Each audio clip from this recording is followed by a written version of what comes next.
Es ist die drittletzte Pro-Superbike-Veranstaltung in diesem Jahr und wir sind auf den Pannonia-Ring nach Ungarn gefahren und das liegt, na sagen wir so 1,5 Stunden südöstlich von Wien. Herzlich willkommen, liebe Zuschauer. Wir freuen uns sehr, dass Sie bei uns sind. Der Pannonia-Ring ist extra für Motorradrennen gebaut worden. Er ist extrem anspruchsvoll, aber auch extrem reizvoll. Nicht so ganz reizvoll ist das Wetter. Sie sehen es regnet in Strömen. Das kommt einem zugute, nämlich Jochen Schmid. Der mag das. Er ist Zweiter in der Gesamtwertung und er will natürlich Andreas Meklau den Vorsprung hier wegschnappen. Andreas Meklau liebt diese Strecke Pannonia-Ring, aber er liebt nicht den Regen. Wir werden sehen, wie das Ganze ausgeht. Es gab zahlreiche Überraschungen hier während der Trainingssitzungen. Und wie immer beginnen wir mit den Nachrichten. Die hat für Sie Hannes Bichteler.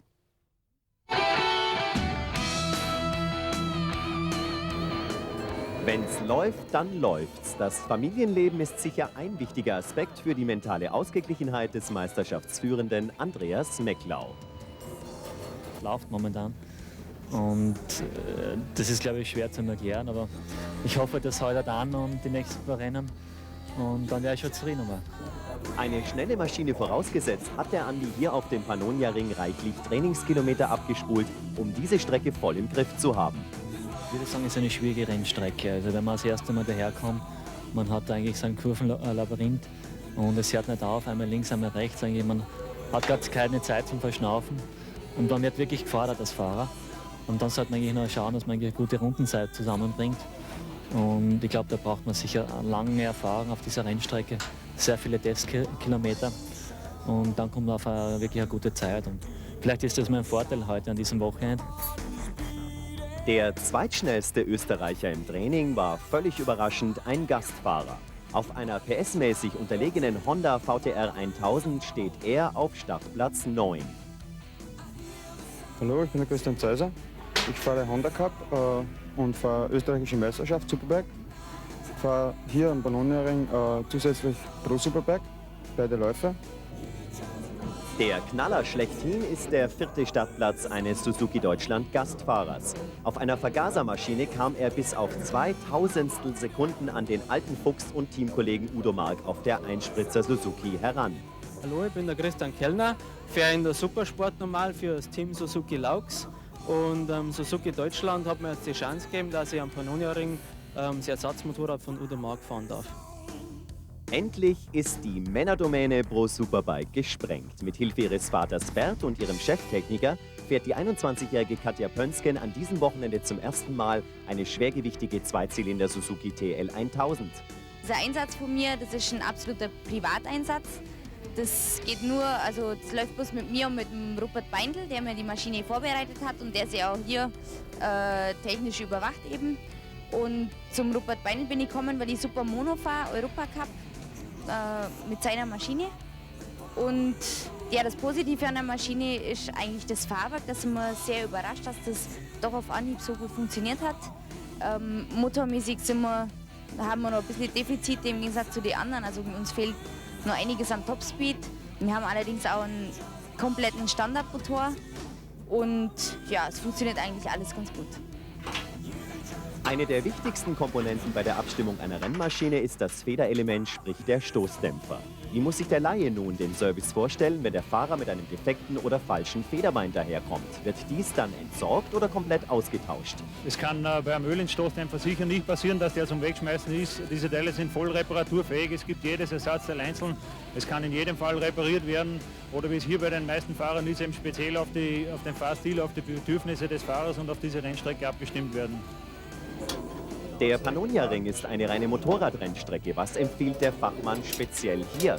Die generelle Tendenz auf dieser Strecke geht in die Richtung, durch die vielen schnellen Kurven, zum Teil Kompressionen, Senken, die mit sehr viel Druck durchfahren werden, muss man die Federn generell härter abstimmen, um ein zu tiefes Einfedern zu vermeiden und eine ruhige Straßenlage des Fahrzeuges wieder hinzubekommen. Ein besonderer Risikofaktor, was eine mögliche Ablenkung der Fahrer hier betrifft, sind die Streckenposten. Die Herren mit den Flaggen sind hier nämlich, wie Sie sehen, hübsche junge Damen. Und erfahrungsgemäß machen die Ungarinnen auf dem Pannonia-Ring einen tollen Job. Also Jungs, Augen geradeaus und bitte nur auf die Flaggen achten.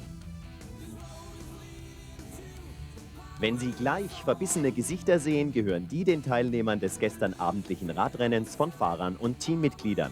Bierernst wurde um jeden Meter gefeitet, auch wenn es gleich um gar nichts außer dem Spaß ging. Ganz anders der Kampf um die Startaufstellung für die heutigen Rennen. Michi Rudroff, hier noch als Sieger im Bild, hat es als Sechster nicht in die erste Startreihe geschafft. Die ersten 4 der heutigen Rennen spielten auf dem Fahrrad keine Rolle. Auf der Pole steht nach Most wieder Andi Mecklau auf Ducati. Neben ihm sein schärfster Meisterschaftsrivale Kawasaki-Pilot Jochen Schmid. Udo Mark auf der Suzuki fuhr mit Startplatz 3 sein bestes Saisonergebnis heraus. Und Christian Kellner, ebenfalls Suzuki, schafft die Sensation und geht als Viertschnellster ins Rennen.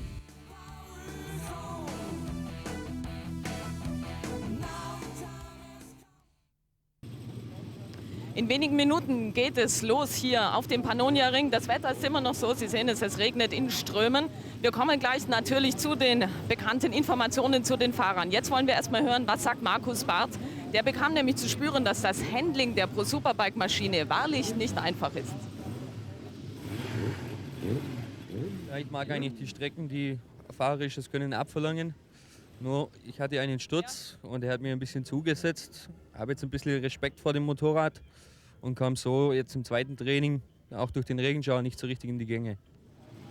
So, und jetzt wie versprochen zu den Informationen. Mit der 15, Christian Schneider, hat einen Magen-Darm-Infekt und sagt, ich bin ziemlich schwach körperlich und weiß nicht, ob ich das Rennen richtig gut überstehen kann. Hoffen wir für ihn das Beste. Dann hier mit der 74, das ist Markus Barth, der kommt aus dem Supersport, ist zum ersten Mal bei der Pro Superbike dabei. Dann geht es weiter, die 39, ab hier kommt jetzt quasi die Schweiz-Connection mit der 39 Samuel Truninger, der sagt, ich will nur noch die Saison irgendwie rumbringen, ich brauche ein neues Fahrwerk, ich brauche eine neue Maschine. Er nicht mehr so ganz glücklich. Dann mit der Nummer 12 Paul Leuthardt, der hat sich die Rippen schwer gequetzt in Most und sagt, es tut wahnsinnig weh bei diesen Bodenwellen hier auf dem Pannonia-Ring. Schauen wir auch, wie es ihm ergeht. Einer, der überhaupt keine körperlichen Probleme hat, ist quasi der Shootingstar hier in Ungarn, nämlich Christian Kellner. Und der sagt, die Strecke finde ich ganz klasse.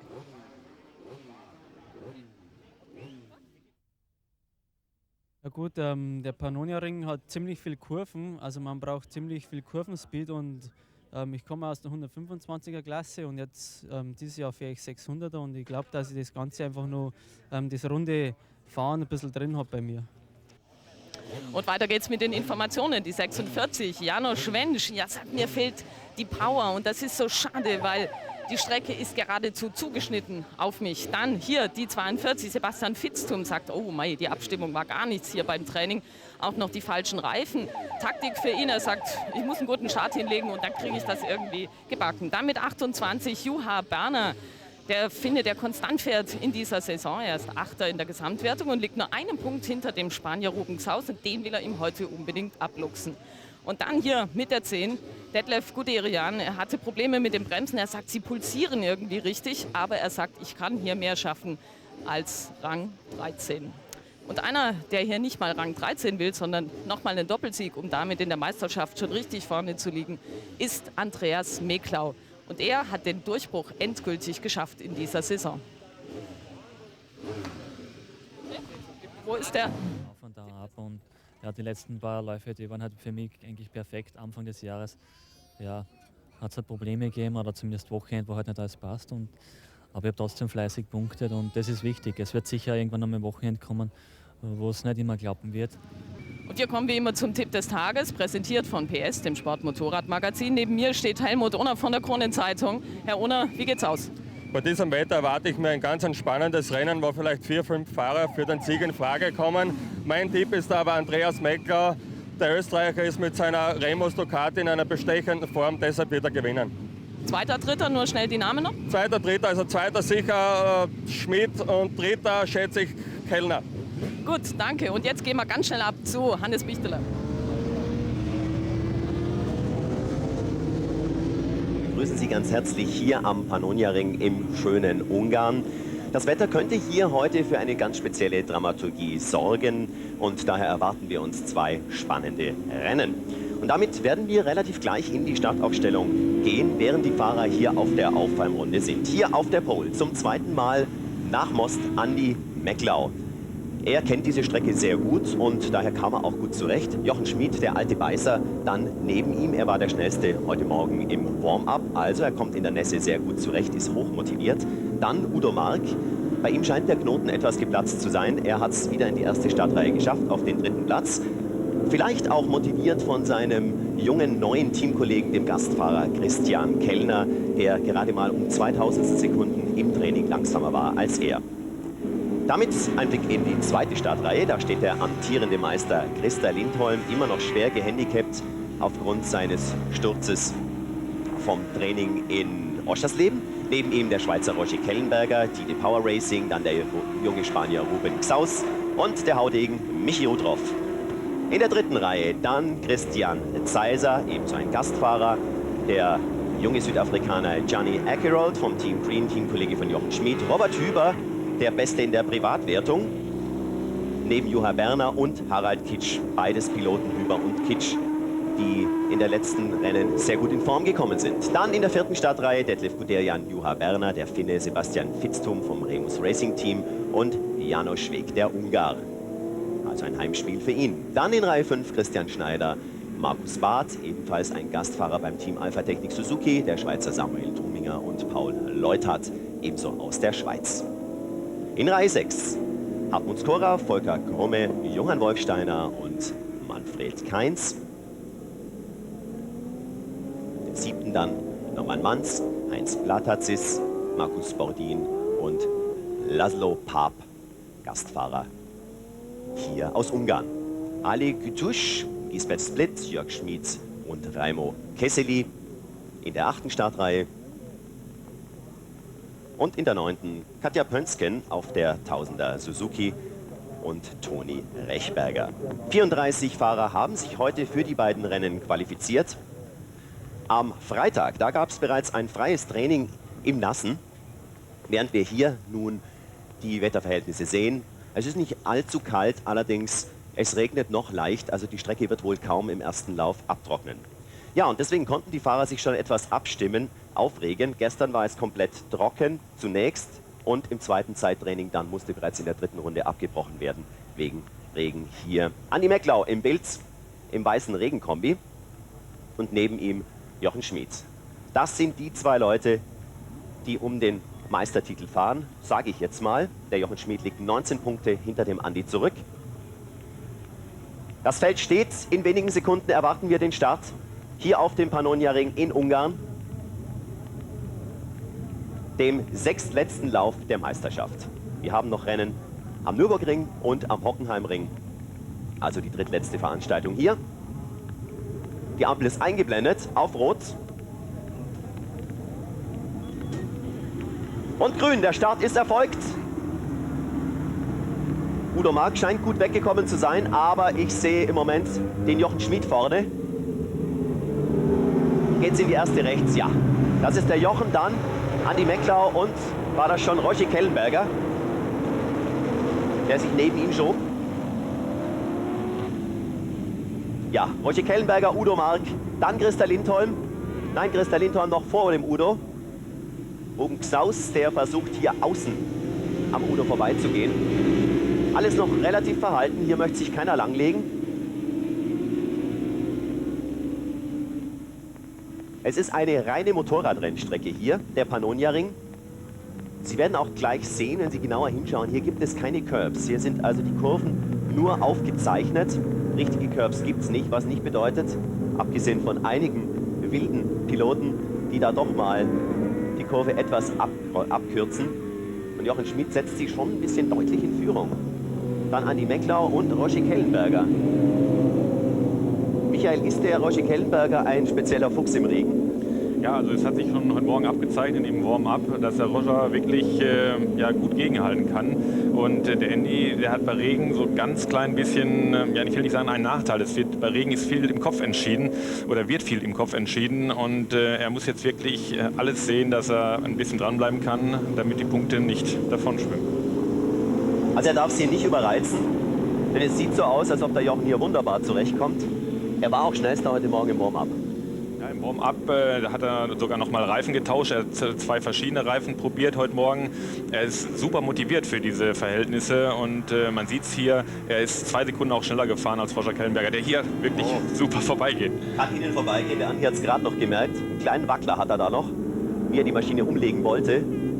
Oh, und Jochen Schmid auf und davon. Udo Mark kann noch mithalten im Hintergrund. Der junge Spanier mit der 2 Rubensaus. Ja, 19 Punkte Rückstand, Jochen Schmid auf Andi Mecklau. Andi Mecklau 190 zu 171. Und der Schwarzwälder, der Schwabe Jochen Schmid, der wird nun richtig verbissen. Aber wohl nicht zu verbissen, er ist ein harter Arbeiter. Ich denke, das hängt auch mit seinem Mechaniker zusammen. Sie sind dann ein Dreamteam. Ja, das kann man wirklich so sagen, weil der Jochen ist wirklich einer, der sich alles erarbeitet. Und mit dem Kurt Stückler hat er einen, der alles umsetzen kann. Es ist so, der Kurt macht von Federbeinen über... Wir sehen hier nochmal die Zeitlupe, wie Roger Kellenberger innen vorbeigeht. Der Andi gerade noch die Maschine kurz aufstellen kann. Und Roger ist durch. Also der geht hier etwas Piano an, der Andi. Und damit, Michael, darfst du weitererzählen zu Jochen Schmid und Kurt Stückle. Der Kurt ist wirklich einer, der es auch alles umsetzt. Der hört zu und er macht's und er kann auch wirklich selbst von Federelementen abstimmen. Er hat wirklich von allem einen Durchblick, sagt man so. Und die beiden, aber ich habe noch kein Team gesehen, was so eng zusammenarbeitet und wirklich so viele Sachen auch ausprobiert und dann auch zu Ende bringt. Nicht nur anfängt, sondern auch zu Ende bringt. Also wir sehen hier, dass der Udo Mark bereits an die Mecklau heranfährt. Und ich vermisse ein bisschen mit der Startnummer 61 den Gastfahrer im Team von Udo Mark, den Christian Kellner aus Waging am See, der hier im Training so wunderbar zurechtkam. Allerdings, ich denke mal, selbst wenn er ein Fahrer ist, dem diese Strecke hier sehr liegt und im Trockenen hat er es bewiesen, im Nassen ebenso, denn er war im Warm-up, wenn ich das sehe, Dritter, ja, der junge Mann. Allerdings Rennen und Training sind dann doch 2 Paar Stiefel für so einen jungen Mann. Also ich denke einfach nur, dass er richtig schlecht weggekommen sein muss. Es muss ja irgendwas gewesen sein am Anfang, weil man hat im Warm-up gesehen, dass er den Speed auch im Regen fahren kann. Und wir müssen mal schauen, wo er abgeblieben ist. Also wir sehen ihn auch nicht mehr im Hintergrund. Der letzte, der da noch durchs Bild fährt, das ist der Ruben Knaus. Hier sehen wir. Und dann da hinten, wer war das, der eben noch durchs Bild fuhr? Könnte sein, dass das bereits der Christian Kellner war. Müssen wir kurz abwarten.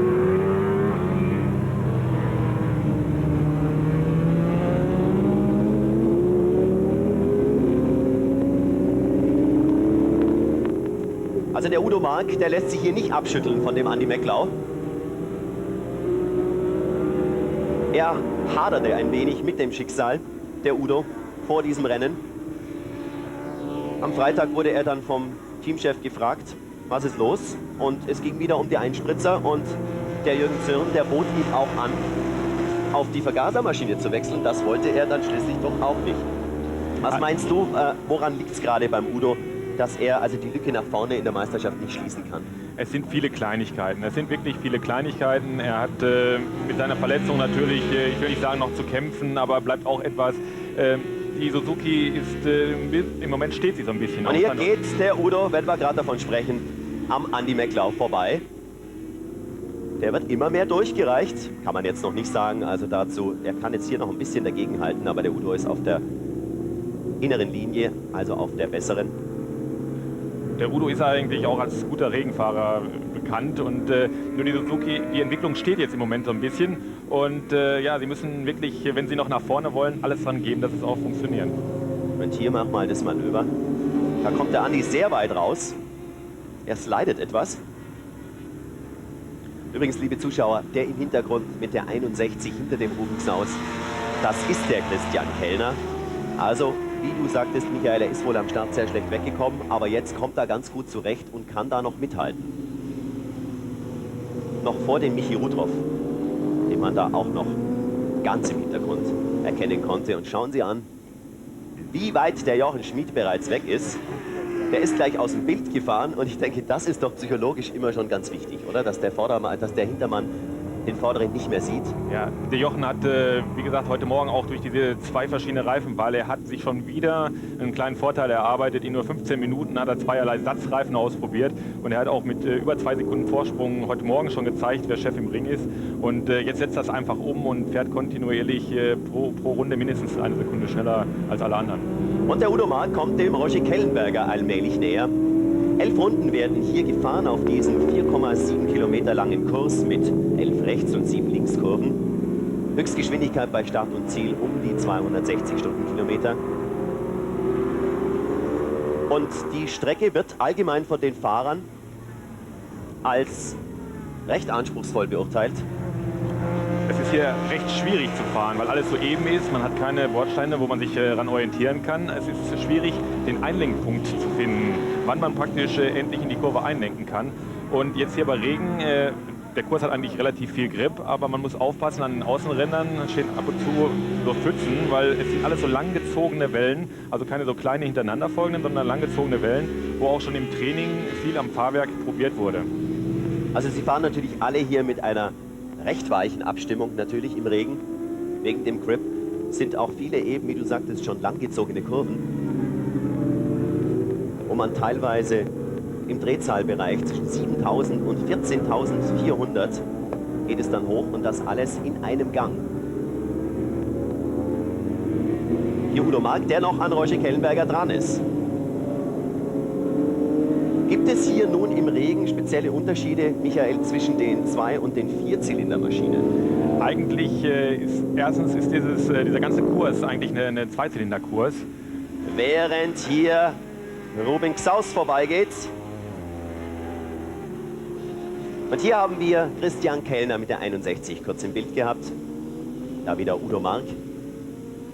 Ja, also der Ruben Xaus kommt offenbar hier auch ausgezeichnet zurecht, ist am Andi Mecklau vorbei. Und nun wird es langsam immer finsterer, was die Punkte angeht für den Andi. Ja, also man muss sagen, also der Andy ist auch ein recht angenehmer Zeitgenosse, um überholt zu werden, in Anführungsstrichen, wenn man das mal so salopp sagen darf. Er lässt die Tür mal sehr weit offen und ja, es behagt ihm nicht so. Er hat so dominiert hier in Trockenheit und in Regen ist wirklich nicht sein Spezialgebiet. Ja. Wir werden sicherlich gleich nochmal die Zeitlupe sehen, wie Ruben Xaus am Andi Mecklau vorbeigeht. Das belegt auch das, was du eben gesagt hast. Also er ist kein Mann, der nun unnötig zumacht oder einem die Linie versperrt. Hier sehen wir es, ein schöner Angriff. Ist später auf der Bremse. Andi hat ihn schön vorbeilassen. Bringen wir das noch zu Ende mit den 2- und 4-Zylinder-Maschinen, während Udo Mark hier nun an Roger Kellenberger dran ist, aber er schafft es nicht ganz. Ja, die Zweizylinder sind eigentlich auf dem Kurs sowieso, weil es wirklich viele Beschleunigungsstücke gibt. Und man kann immer einen Gang höher fahren, weil man mit dem großen Drehmoment, den man zur Verfügung hat, hat man einfach immer einen Gang höher und kann länger diesen Gang ziehen. Und da ist das im Regen eigentlich auch ein Vorteil, weil man diese Leistung in einem höheren Gang kontinuierlich richtig schön mit dem Gashahn steuern kann. Man braucht ist ja nicht von der Drehzahl so abhängig. Also das Drehzahlband ist einfach größer bei den Zweizylindern. Und dieser Ruben Xaus, also verwundert mich schon sehr, warum ausgerechnet hier und heute der Knoten bei ihm in dieser Form platzt. Er war schon fast aus dem Bild verschwunden und ist jetzt dran am Udo Mark. Und so wie es aussieht, dauert es nicht mehr lang. Dann geht er vorbei und hängt dann hinter Roger Kellenberger. Also die 3 ist auch ganz schön zu sehen. Also fahren praktisch 3 verschiedene Reifenmarken hintereinander her. Und da sieht man mal, dass im Regen das alles so ein bisschen näher zusammenrückt.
hier war Christian Lindholm, hier im Bild. Ja, man hat es gerade gesehen, diese kleinen Schlenker, und wenn die dann noch ein bisschen mehr ausarten, dass das Rad noch mehr wegrutscht, dann ist eben dieses Abfangen gefragt, und damit hat er bestimmt noch Schwierigkeiten. Sebastian Vitzthum hier im Bild mit der 42. Vom Remus Racing Team. Und hier wieder der amtierende Meister Christa Lindholm. Mit der 61 Christian Kellner eben durchs Bild. An Lindholm Vitzthum. Dann Harald Kitsch. Mit der 37, das ist der Gastfahrer Christian Zeiser auf einer VTR 1000. Dieselbe Maschine, Michael, die du auch im Oschersleben im ersten Lauf bewegt hast. Genau, man kann eigentlich sehen, was man mit diesem Motorrad auf so einer kurvenreichen Strecke alles anstellen kann. Du warst ja auch ganz gut dabei. Ja, danke schön.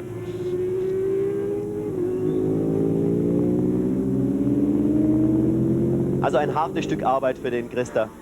Auch hier wieder. Er humpelt doch noch deutlich sichtbar durchs Fahrerlager. Roger Kellenberger und Robin Xaus im Bild.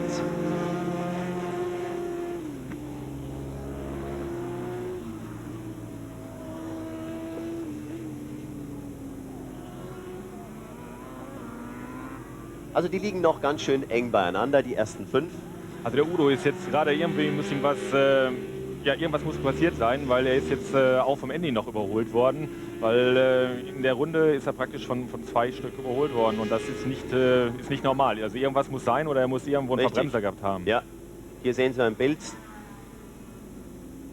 Der Andi ist wieder vorbei, und da lauert hinten mit der 61 bereits der Christian Kellner. Und das wird ihn motivieren, wenn der Christian seinen Teamkollegen vor sich sieht. Das wird ihn wirklich dazu motivieren, noch mehr am Gasgriff zu ziehen und wirklich daran zu kommen. Und womöglich ist das eben auch der gewisse Schub, den der Udo braucht, wenn er merkt, da kommt ein junger Mann aus der Supersport. Und ja, und fährt ihn nicht gerade in Grund und Boden, aber 2000 im Training nur dahinter. Das ist nur ein Wimpernschlag. Also auch diese Mischung finde ich wirklich nicht schlecht. Einen Erfahrenen und einen Jungen dabei, die können sich ergänzen. Man sieht es ganz schön auch beim Kawasaki-Team mit dem Jochen. Und das ist einfach sowas, ein Junger und ein etwas Erfahrener, die können sich wirklich viel beibringen. Der eine hat den Biss, den richtigen Biss der Jugend in Anführungsstriche, und der andere hat halt die Erfahrung. Sehen Sie hier den Kampf zwischen Roger Kellenberger und Ruben Xaus. Kellenberger immer wieder leichte Rutscher. Und Xaus ist dran. Der sieht das natürlich von hinten und wittert seine Chance. Obwohl er schon eine geraume Zeit hinter ihm lauert, gehe ich mal von aus, dass das nicht mehr lange dauert, bis der Mann aus Barcelona vorbeigeht. Und es ist passiert. Ruben Xaus ist durch. Und damit liegt er an der 2. Stelle. Und eben sprachen wir über den Nachwuchs. Ich denke, auf diese Art mit Gastfahrern und dem jungen Ruben Xaus und dem Johnny Akeroyd, da wird der Nachwuchs herangezüchtet. Ist jetzt ein bisschen überzogen, aber wir brauchen junge Fahrer in der Pro Superbike. Wir brauchen Nachwuchs, schnellen Nachwuchs. Natürlich auch die vielen Privatfahrer, um so ein großes Feld wie hier mit 34 Fahrern auf Strecken zu bringen. Und hier sehen wir nochmal die Zeitlupe, wie Ruben Xaus innen durchgeht. Der Roger lässt schön Platz. Ja, der Ruben, das ist auch wirklich, man muss wirklich sagen, wenn man ihn fahren sieht, das ist schon ein verwegener Hund, wenn man das mal so sagt. Also auch bei Trockenheit, was er für Driftwinkel fährt und wie der spektakulär in die Ecken einbiegt.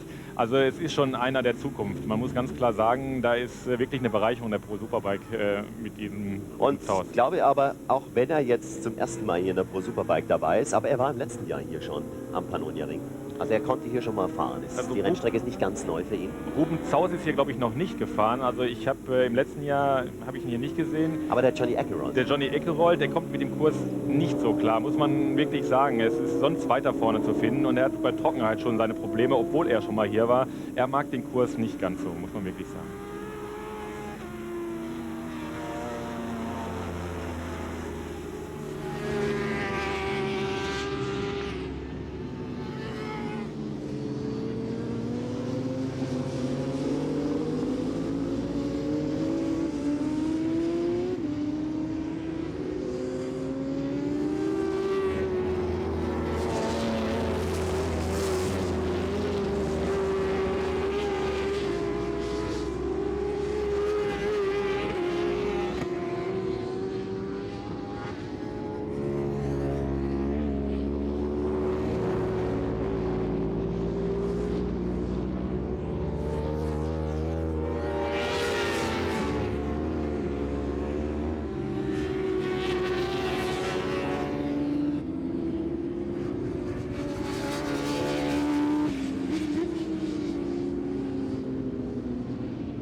geht der Andi am Roger Kellenberger vorbei.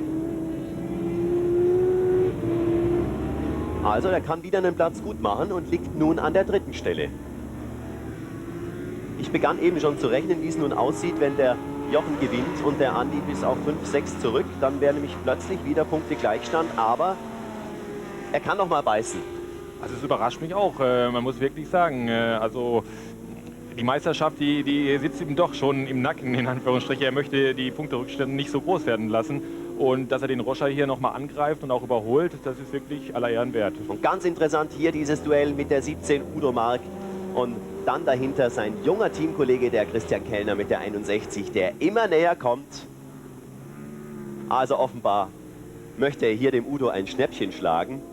Wobei das noch schön wäre, das zu erleben innerhalb der letzten 2,5 Runden, ob er sich noch traut, den Udo anzugreifen. Aber ich nehme an, wenn wir hier den Stand in Runde 9 sehen, dass es hier schon eine Stallregie gibt.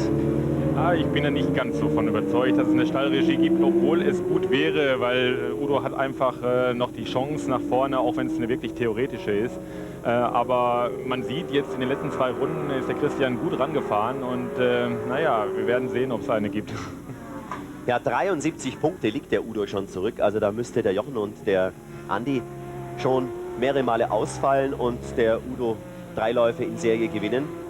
Aber es ist eine ganz tolle Vorstellung des 25-jährigen Christian Kellner hier im Bild mit der gelben Regenkombi. Kellenberger, Mark, Kellner.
Und wenn nicht alle Stricke reißen, ist das der Mann, der das erste Rennen hier am Pannonia-Ring, dem 11. Meisterschaftslauf, nach Hause bringen wird. Und damit wieder den Punkteabstand zu Andi Mecklau etwas verkürzen kann. Das wollen wir ja sehen. Es sind noch einige Veranstaltungen und es wäre natürlich klasse, wenn die Meisterschaft offen wäre bis zum großen Finale am Hockenheimring.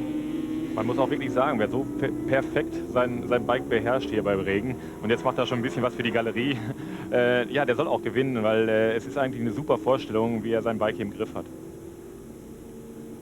Schön, wie das zusammenpasst, ja. Und noch einmal.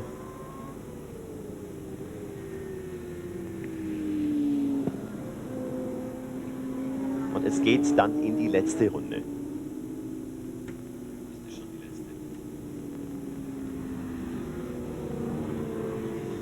Also wir sind in der letzten Runde und verfolgen hier den Sieger des ersten Laufes hier in Ungarn. Jochen Schmid gibt 25 Pünktchen, damit hat er dann 196. Und der Andi auf Platz 3 bekommt noch 16 Punkte, 96, also dann ist der Andi nur noch 10 Punkte vorne, wenn ich richtig gerechnet habe. Also das kann auch richtig spannend werden. Es ist nicht ganz so schön heute im schönen Ungarn mit diesem Regen, aber es sorgt für Dramatik, während der Jochen hier wirklich schon die Zuschauer grüßt und die kleine Show zeigt. Ja, er freut sich wirklich sichtlich und er hat auch, glaube ich, so einen kleinen Regentanz gemacht, weil bei Trockenheit, muss man sagen, war der Andy eigentlich doch mein Favorit. Und bei Regen ganz klar Jochen, weil er es einfach perfekt beherrscht. Und diese kleinen Mätzchen, die kann er sich wohl erlauben, denn er hat 16 Sekunden Vorsprung gehabt. Und hier kommt er über die Ziellinie.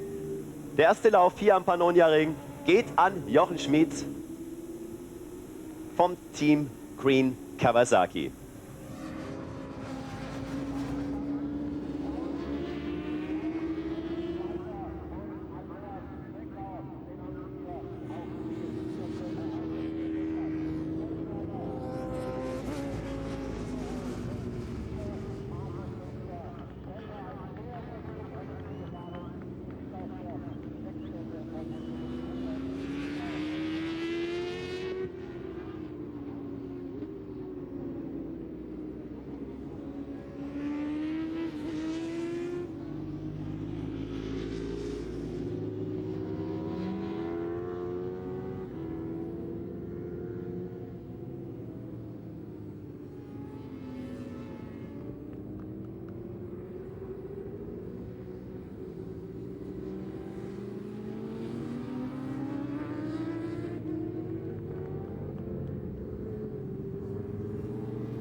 Und wir werfen nun noch einen Blick auf die Ergebnisse, während wir nochmal den Sieger Jochen Schmid im Bild haben. Also, Jochen Schmid gewinnt, kommt näher ran an den Andi, dann sensationell Ruben Gsaus vom Team Alpha Technik Suzuki auf 2, Andi Meckler auf 3, Roger Kellenberger auf 4 und Udo Mark auf 5.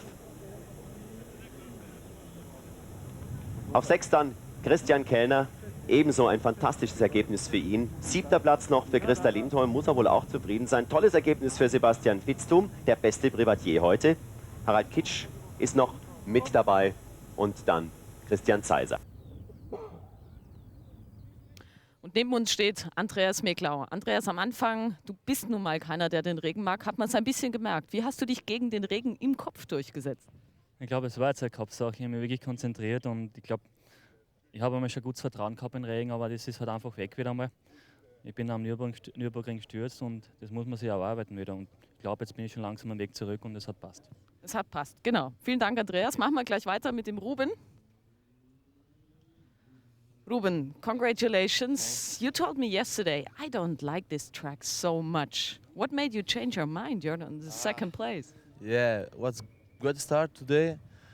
And then this morning I tested in the warm-up and it was good feeling, you know, with these tires and with all the bike, good suspension. And then I started in 5th position in the first corner, but I get feeling on the bike and every lap I go better, faster. And I don't know, I passed the second place and I get second. Okay, you make like the Pannonia Ring, I'm sure, in the second Lauf. Okay, und der Sieger kommt zu uns, Jochen Schmid. Wir haben dich gestern schon scherzhafterweise den schwäbischen Rainman getauft und du hast es bewiesen. Es hat alles gepasst und die Tüftelei, die Extreme von dir war richtig in den letzten Tagen. Ja, ich muss sagen, ich habe mich wirklich sehr gewundert. Immer wenn die Piste etwas nass wurde, war ich eigentlich allein auf der Strecke und ich kann mir nicht vorstellen, dass alle schon so eine perfekte Regenabstimmung gehabt haben, aber gut, mir war es eigentlich recht so. Und als ich heute Morgen aufgestanden bin und gesehen habe, dass es nass ist, dachte ich, also wenigstens ein Regenrennen wird es heute reichen. Und wie gesagt, es war für mich zwar ein einsames, aber trotzdem sehr, sehr schwieriges Rennen. Denn wenn man selber das Tempo bestimmen muss, ist immer sehr schwierig. Okay, vielen Dank, Jochen. Und wir geben natürlich ab zur Siegerehrung und das übernimmt wieder für Sie Hannes Bichteler.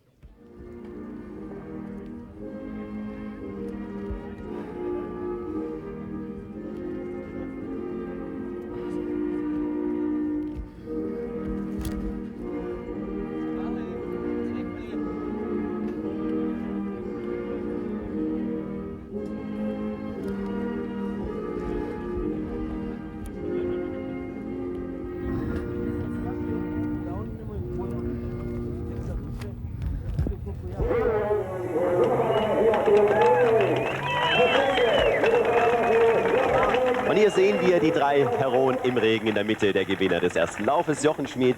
Neben ihm zum ersten Mal in dieser Saison auf dem Podium Ruben Xaus. Und rechts Andi Meckler, der sich noch auf den dritten Platz vorgekämpft hat, mit der kleinen Regenbremse im Kopf. Und jetzt werden wir einen Blick auf die Punktestände werfen.